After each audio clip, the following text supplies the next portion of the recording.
Olá, meu nome é Vitor Soares, eu sou professor de História. E você está ouvindo agora o História em Meia Hora, o seu podcast semanal de História, nesse formato bem simples, né? Tá no nome. Em meia horinha, pode contar no relógio, daqui a 30 minutinhos, você vai sair daqui sabendo algo novo de História. E hoje o nosso episódio é sobre os indígenas brasileiros, ou seja, vamos falar sobre os primeiros povos que habitaram essa terra que chamamos de Brasil. Mas antes de eu começar, eu quero dar aqueles recadinhos iniciais de sempre. Entre agora em historiaemmeiahora.com. Lá no site você pode ouvir os episódios, você pode assinar a newsletter do podcast, e aí quando você assina a newsletter, você recebe acesso ao nosso grupo secreto lá do Telegram. No site você também pode entrar na nossa loja e conferir camisetas e canecas exclusivas do História em Meia Hora. Só tem lá. E quando você compra uma camisa ou uma caneca, é claro, você vai estar apoiando o podcast. Mas tem uma maneira ainda mais direta de apoiar o nosso podcast, que é indo no nosso Apoia-se. Entre apoia.se/História em Meia Hora. Repetindo, apoia.se/História em Meia Hora. Quando você se torna apoiador do podcast, você recebe acesso a um podcast exclusivo por semana, só para os apoiadores. E inclusive o episódio dessa semana é um conteúdo complementar a esse episódio aqui, tá ligado? Eu falei um pouquinho sobre os indígenas brasileiros, sobre a luta deles hoje em dia. Então se você quiser e puder me ajudar, sinta-se convidado, beleza? Eu também tenho outro podcast, ele se chama História pros Brother, onde eu falo de história, só que de um jeito mais informal, com o Alexandre Níquel. E eu também tô fazendo um podcast novo, com Aventuras na História. O nome do podcast é Desventuras na História. Procura lá no Spotify, na sua plataforma favorita, que você vai encontrar e eu acho que você vai curtir, beleza? É isso, gente. Me siga nas redes sociais. É @ProfVitorSoares no Twitter e no Instagram. E segue o Instagram do podcast também, @História em Meia Hora. Agora bora começar a falar sobre arqueologia, violência, preconceito, fim do mundo e mandioca. Roda a vinheta em Portugal e vambora!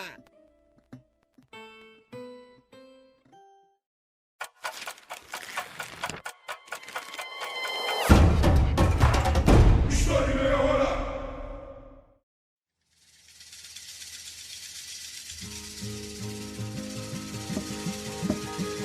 O que faz uma pessoa ser um indígena? Se ela tem um iPhone, automaticamente deixa de ser um indígena? Aliás, será que indígena é o termo mais adequado pra gente usar?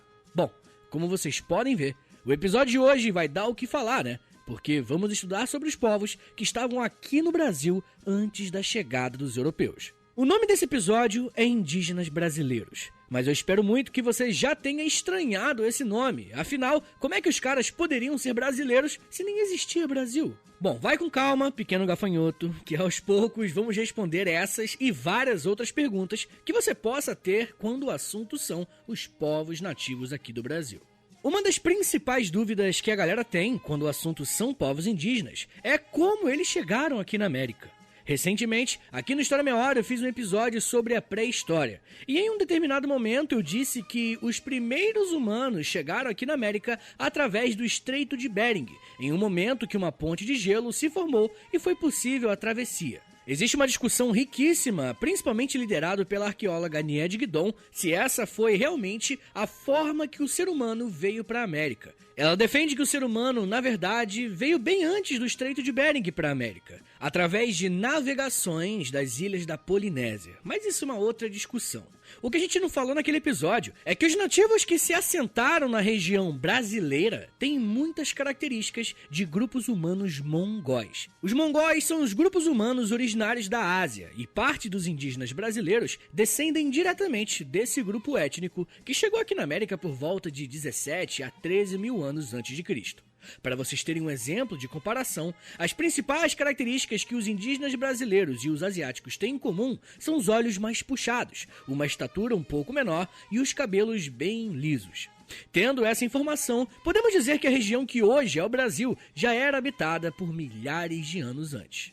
Se você tiver oportunidade, pega um livro didático de hoje em dia e compara ele com o de antigamente. Provavelmente você vai perceber que os de antigamente, a história do Brasil diz começar em 1500, com a chegada dos portugueses aqui na América. Porém, como acabamos de ver, há muito tempo já existiam pessoas morando por aqui. Só que, quando os europeus chegaram desse lado do mundo, por volta de 1492, eles acharam que tinham chegado nas Índias, uma importante região comercial da Ásia. Por terem a plena certeza de que estavam nas Índias, começaram a chamar os primeiros habitantes da América Central de índios. Só que quando eles perceberam que eles não estavam no local que achavam que estavam, eles continuaram usando o mesmo termo. Meio que não se importaram em usar o termo errado. Eles chamaram todos os habitantes dos milhares de diferentes povos que existiam aqui na América de simplesmente índios. Esse termo simplesmente generalizou todos esses povos, fazendo com que fosse até mais fácil de você desumanizá-los, né? De você simplesmente tratá-los como se fosse a mesma coisa, unificando-os com esse mesmo termo. Mas se tem uma coisa que as pessoas aqui na América não eram, era unificadas. E eu digo isso em todos os sentidos. Os nativos eram completamente diferentes no que se refere ao modo de viver, nas sociedades que foram construídas, nas suas línguas, nas suas histórias e até na sua aparência. Existe uma estimativa mostrando que apenas aqui no território que hoje chamamos de Brasil, tinham mais de 8 milhões de nativos. E esses nativos tinham cores, tamanhos e estruturas físicas diferentes uns dos outros. A primeira coisa que precisamos aprender, para a gente poder avançar um pouco nesse episódio, é entender que inicialmente o termo índio foi usado como uma forma de unificar e categorizar todos os que já viviam aqui. Porém, esse termo é bastante limitado, uma vez que esses povos nativos eram completamente diversificados entre si. Um problema que nós temos ao estudarmos a história desses povos que já estavam aqui antes dos europeus é a falta de fontes escritas. Se nós falamos que os povos indígenas eram completamente diferentes entre si, uma das coisas que eles tinham em comum é que nenhuma dessas sociedades tinha a escrita desenvolvida da forma como conhecemos hoje. Mas além de dificultar o estudo desses grupos humanos, isso pode levar a gente a cair em alguns erros, tá? Provavelmente, o maior desses erros é chamado de primitivismo, ou seja, classificar determinada sociedade como primitiva por supostamente ser menos evoluída do que outra por critérios que nós mesmos criamos.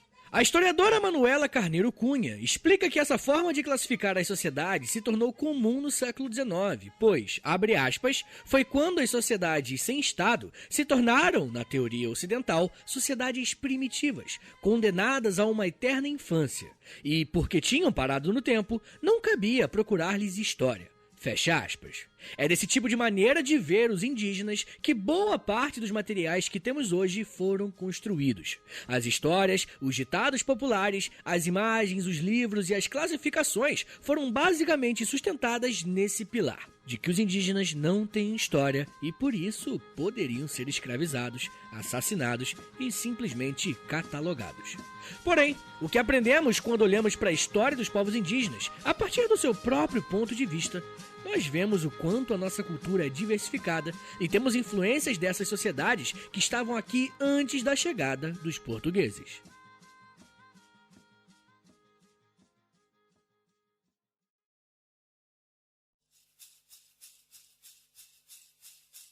Como vocês estão percebendo, falar sobre esse assunto é algo extremamente delicado, tanto pela complexidade do tema, quanto para encontrar boas informações que não estejam carregadas com essas teses preconceituosas, se é que podemos usar essa palavra aqui. Bom, mas quem eram os indígenas que estavam aqui antes dos portugueses chegarem? Para vocês terem uma ideia, hoje ainda temos mais de 300 povos indígenas que somam mais de 270 línguas diferentes. Com essa quantidade enorme de povos, os indígenas geralmente são divididos em 4 grandes grupos étnicos, que são os Aruac, Caribe, Macro-G e Tupi.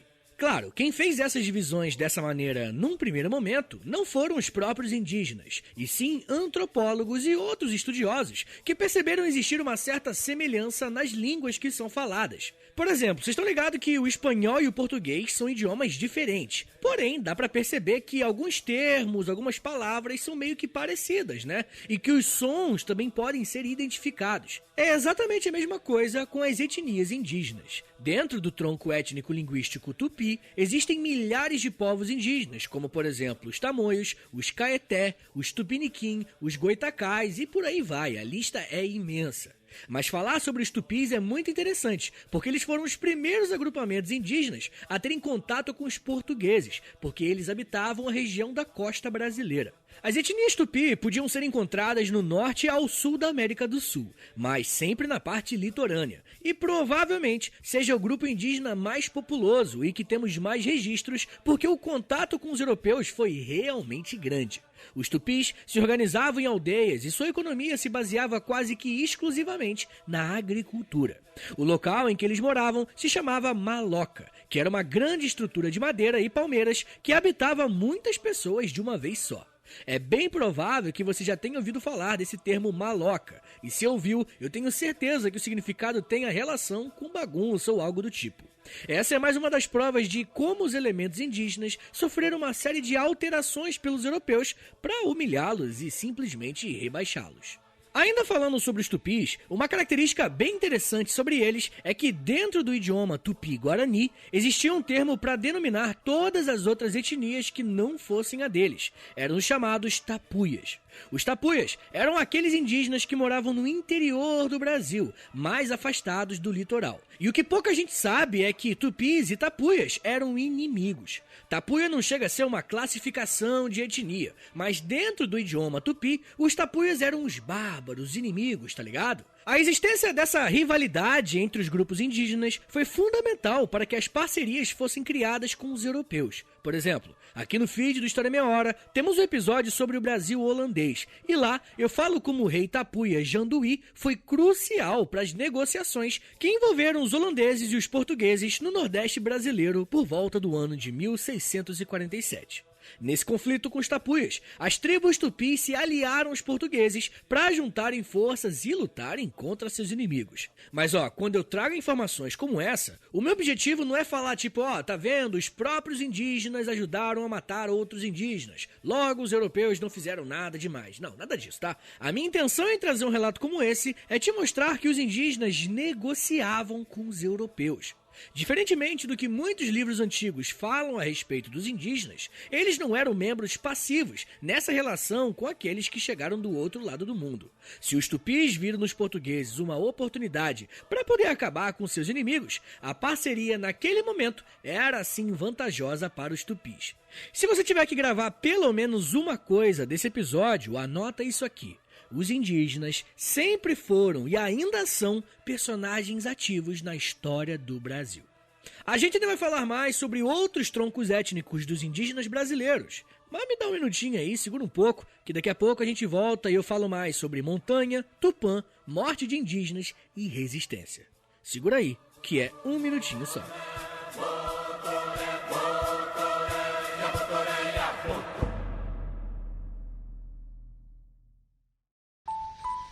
Eu sempre sonhei em poder viver de criação e de educação. E graças ao apoio de vocês lá no Apoia-se, isso se tornou realidade. Entre em apoia.se/História em Meia Hora, que com 10, 20 ou 30 reais por mês, você não só contribui para esse trabalho continuar acontecendo, como também recebe recompensas exclusivas para os apoiadores. Com 10, você tem acesso a um podcast semanal exclusivo. Eu me aprofundo em um tema de um dos episódios da semana e envio diretamente para o seu e-mail através do Apoia-se. Já tem mais de 70 episódios por lá e você vai receber acesso a todos eles. Além do podcast exclusivo, com 20 reais, você também recebe acesso ao nosso Clube do Livro. Todo mês nós lemos um livro sobre história e conversamos no grupo do Telegram. E depois de 30 dias, fazemos uma call no Zoom para compartilharmos as nossas impressões. E com 30, além das recompensas anteriores, eu te adiciono no meu Amigos Próximos no Instagram, onde publico conteúdos diários com curiosidades históricas, tanto no @História em Meia Hora, quanto no @Prof. Vitor Soares.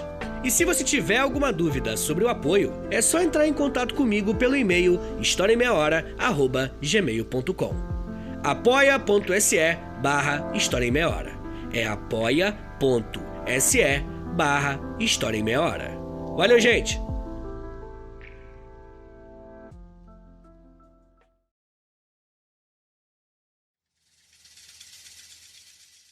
Na tradição do meu povo, no início só havia nhamandu. Nhamandu é uma expressão que significa o inonimável, aquele que nenhum nome lhe abarca.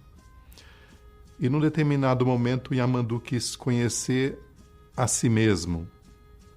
Então se diz que ele desdobrou de si mesmo e foi nesse momento em que ele se torna Tupã, o som criador. E na minha tradição, Tupã cria os mundos através do canto, através dos sons. O autor dessa frase é o Cacá Verar Jacupé, ambientalista e escritor brasileiro pertencente ao povo Tapuia. Cacá cita nesse trecho como o mundo foi criado de acordo com a mitologia tupi-guarani. Dentro desse conjunto de crenças, Tupã é a entidade criadora do mundo, e o mais interessante é que ele fez isso através da música. Mesmo que as várias tribos indígenas tenham mitos diferentes entre si para principalmente explicar a criação do mundo, em praticamente todos eles, os elementos da natureza são essenciais para a manutenção da vida. Não é uma valorização da natureza pelo simples fato de que a gente precisa proteger o futuro das crianças, tá ligado? Mas a natureza, as árvores, os riachos, etc., são a própria vida. Se os destruirmos, estamos acabando com a nossa própria fonte de vida.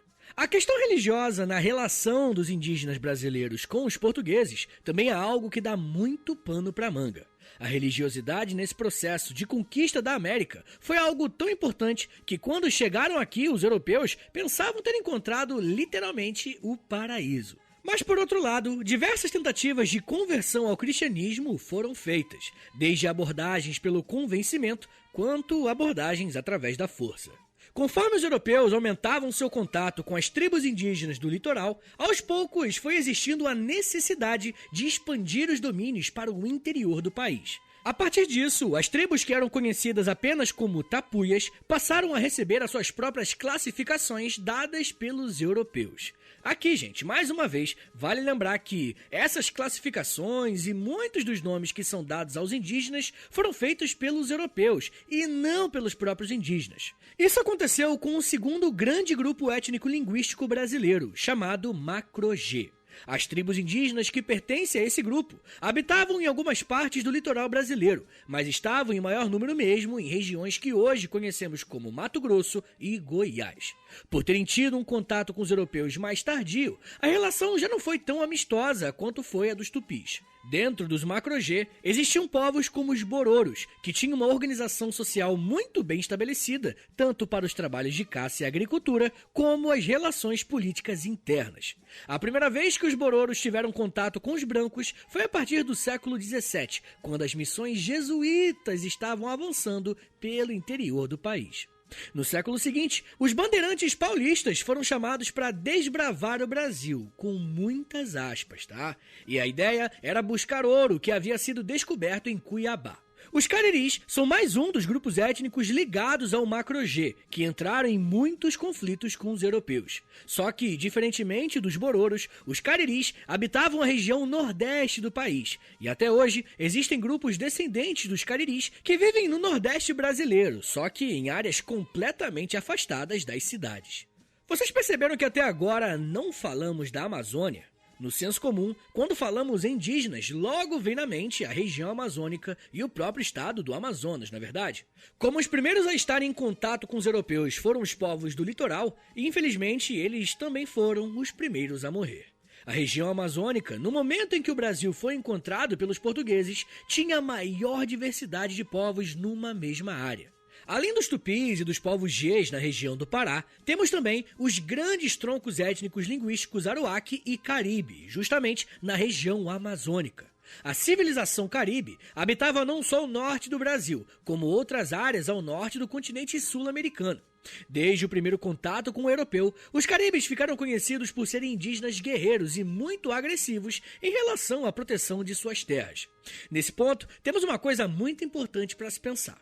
Não foram poucas as vezes que os indígenas que defendiam suas terras, como os caribes, fossem retratados como selvagens, violentos e bárbaros. Mas nunca podemos esquecer que esse tipo de imagem foi imposta pelo europeu. Se um europeu defende a sua terra de outro povo que está atacando, ele é tratado como um herói, um guerreiro honrado com muita coragem. Você percebe como existe uma diferença, mesmo que a ação seja a mesma, a defesa da terra? Mas enfim, gente, mudando de assunto, uma das características mais marcantes dos caribes é o uso de cocares feitos com penas de aves para serem usados na cabeça.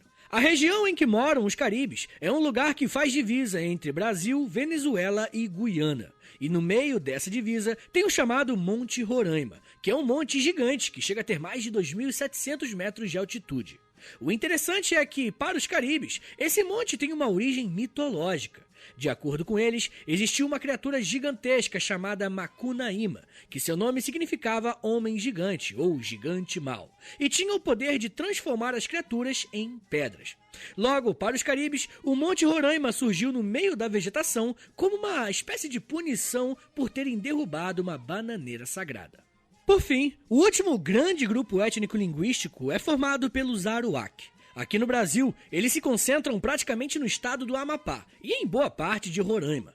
Ao contrário da maioria dos povos brasileiros, os Aruaques tiveram primeiro contato com os espanhóis, que chegaram na América pelo Caribe. Eles são considerados povos neolíticos, ou seja, são tribos indígenas que viviam basicamente da pesca e da agricultura e tinham desenvolvido muitas habilidades com a cerâmica, seja para produzir arte ou para construir ferramentas de caça. Os Aruaques eram um dos grandes povos que habitavam a América, e a história nos mostra que eles receberam os espanhóis com vários presentes e festa.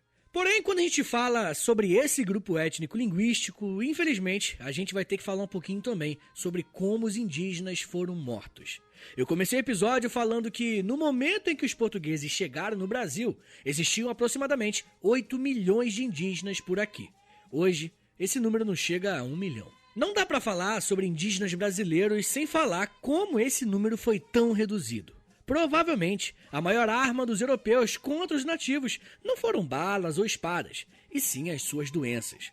Como o continente americano ficou isolado do restante do mundo por milhares de anos, essa separação serviu como uma espécie de bolha imunológica para os indígenas. Quando os europeus chegaram por aqui, os indígenas simplesmente não tinham nenhuma condição de se defenderem de gripes que eram comuns aos europeus ou até mesmo da varíola. Foi um massacre, gente. Em pouco tempo, o número de indígenas já foi reduzido e esse enfraquecimento biológico só facilitou o trabalho dos europeus, que vieram preparados para um conflito armado. Uma outra forma de reduzir o número de indígenas foi pela invasão de terras e assim obrigá-los a migrarem para outras regiões do país. E claro, não podemos deixar de falar do próprio processo de escravização que rolou no Brasil conforme a colonização ia se tornando mais presente.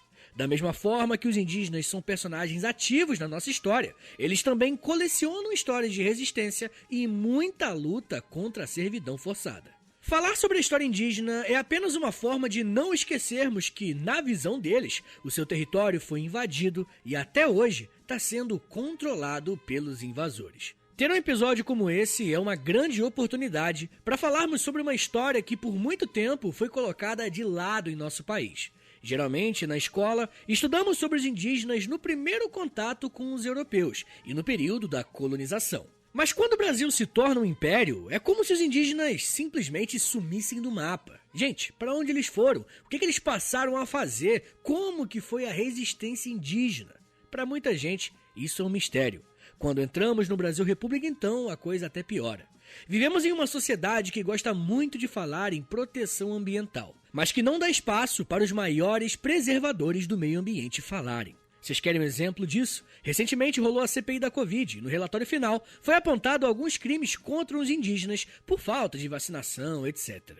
Você sabe quantas lideranças ou membros de tribos indígenas foram chamados para contarem como foi esse período?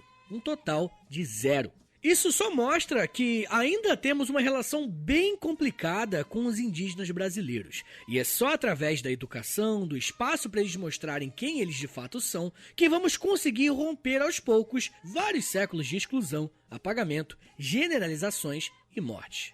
Por outro lado, olhando pelo lado positivo, tem crescido cada vez mais o espaço que intelectuais indígenas têm nos programas de televisão, canais de YouTube e até podcasts. Nomes como Ailton Krenak, Cacá Verá, Dayara Tucano, Sônia Guajajara, Davi Copenaua e vários outros estão no debate público como nunca, mostrando a diversidade da origem indígena que o país tem e como estamos muito atrasados como nação na forma que lidamos com o nosso próprio povo. Pessoal, eu quero que você enxergue esse episódio como uma introdução ao assunto, tá bom? E se você gostou desse episódio, quer ouvir mais coisas sobre os indígenas, sei lá, como foi a resistência indígena no período imperial, no início da república, enfim, me manda uma mensagem lá na DM do Instagram, @História em Meia Hora, pra eu saber que vocês pilharam na ideia, tá bom? Agora, vamos fazer um resumão do episódio que falamos aqui hoje, beleza? Ó, a história dos povos indígenas aqui na América do Sul é bem antiga e começou muito antes dos europeus pisarem por aqui.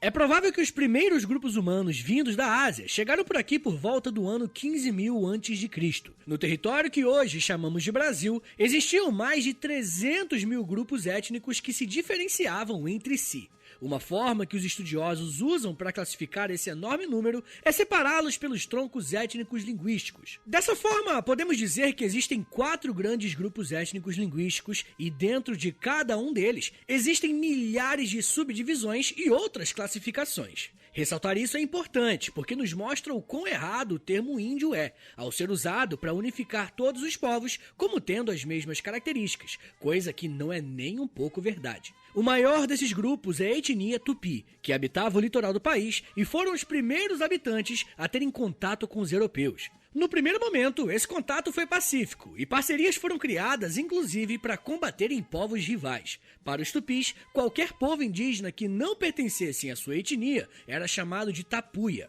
Porém, conforme os europeus foram adentrando o país, esses povos tapuias foram recebendo outras classificações e sendo organizados em grandes grupos linguísticos. Os Macro-G, os povos Caribe e os Aruaques também compõem esse cenário que é tão diverso na nossa história. Mesmo que eu tenha citado basicamente esses 4 grandes grupos, existem ainda etnias brasileiras que não podem ser integradas em nenhum desses, reforçando mais uma vez que no Brasil, molecada, a riqueza cultural é gigantesca, até maior do que a nossa capacidade de estudar. A história dos indígenas não se encerra no Brasil colônia. Na verdade, é muito pelo contrário, se estendendo até hoje como membros importantes e muito atuantes no debate público brasileiro. É através dos ativismos e da luta dos indígenas que muita gente tem lutado por um futuro sustentável para o nosso planeta. Como disse o grande Ailton Krenak, abre aspas, quando despersonalizamos o rio, a montanha, quando tiramos deles os seus sentidos, considerando que isso é atributo exclusivo dos humanos, nós liberamos esses lugares para que se tornem resíduos das atividades industrial e extrativista. Do nosso divórcio das integrações e interações com a nossa mãe, a Terra, resulta que ela está nos deixando órfãos, não só aos que são chamados de indígenas, mas a todos. Fecha aspas.